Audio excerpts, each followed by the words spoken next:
Hey, what's going on? Welcome to my humble abode, or the startup palace, the Bat Cave as we call it. Come on in. Yeah. So this is the conference room that we use every now and then, this is our TV. We can't afford a flat screen in the startup world, so this is all we need right here, right? I'm just playing. Here's our kitchen. Well, the refrigerator, actually. That's what it is there. Storage. And let me see.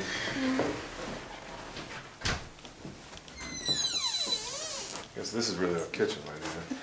Microwave, sink, right next to the bathroom. And I'll show you everything else where the code happens.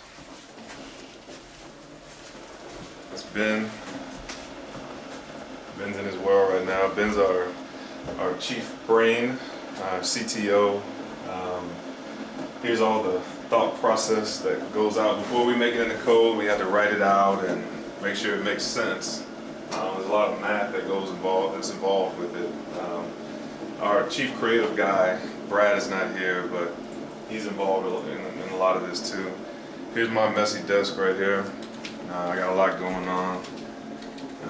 Gotta have a little life in here too with the plant. We were growing a pea hydroponically, but they didn't make it though. Hey Ben, you want to give us a minute to background on yourself and what you've done in the past and what you're doing now? Sure. So I'm originally from Indiana. And I've been programming since college, I guess. But I've moved across Indiana, worked out of Chicago for about 4 or 5 years. I moved to Austin. Worked with the deaf community in Austin for a number of years. Met Gerome. This opportunity sounded really exciting.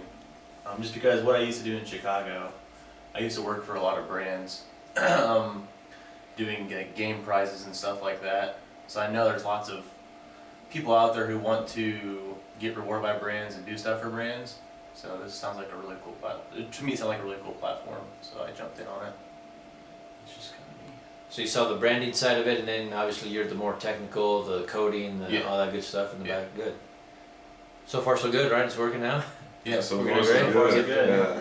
Made a lot of progress in a year and a half. Oh, a ton of progress. A lot of progress. Brad and Ben actually worked together, so they brought the team dynamic from a technical standpoint to the team, you know. So I mean that was huge. I mean, because most teams either have a developer or CTO but not a designer. Yeah. So to have both, because they obviously work hand in hand with one another.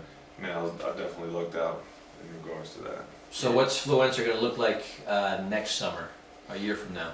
Well, our offices will be down at the Cosmopolitan. For sure. Where are we just getting from? Yeah, I mean that's a good question. I mean, hopefully, well, not hopefully, we'll be much bigger.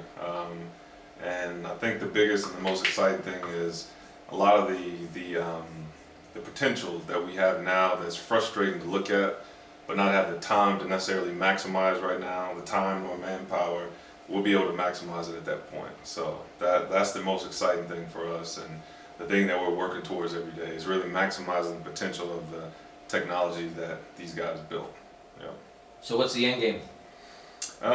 Really, I think, in a perfect world, well, I guess in a perfect world, there's a lot of things that could happen, but I think we really want to build this up to be as valuable as possible, so we have as many options as possible. But in the end, probably sell this off to either a bigger competitor or a bigger brand that would love to essentially integrate this tool or this technology within their internal kind of portfolio.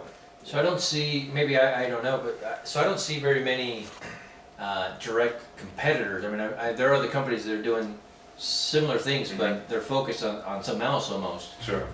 Who's doing exactly what you guys are doing? Anybody? Well, there's no one doing exactly what we're doing. Yeah.